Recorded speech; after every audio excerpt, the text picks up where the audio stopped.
Hey, welcome to this week's Alpha Briefing. This week we're looking at the question, how does God guide us? If your retreat is coming up, make sure your group know where they're going and when they need to arrive. It might be worth suggesting that you exchange phone numbers to keep in touch and make sure everyone has a way of getting there. If you're running online, send a reminder out a couple of days before the retreat and even on the day, as people can often forget they are meant to be in an online meeting.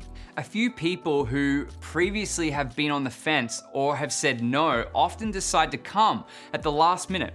We don't want to put pressure on people, but obviously we'd love as many people to come as possible. So it might be worth asking one final time. This could be a simple text to your group. This week's talk is on guidance. It's a broad topic, so remember to pitch the bar low. A great opening question is, has anyone had a sense of God guiding them in the last few weeks? It's important that you say in the last few weeks because it creates a level playing field for those in the group who wouldn't call themselves Christians or churchgoers, and those who may be more familiar with the idea of God guiding them.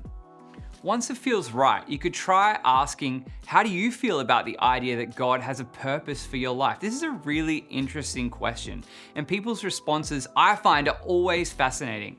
Remember, we're not trying to force anyone to a particular conclusion. We're just here to create a basis for people to discuss these kind of questions honestly and openly. Keep an eye on the time and make sure you leave space to close with a short prayer. Yeah, we hope you have a great time this week on Alpha looking at the subject of guidance. Our team will be back with you again next week to brief you.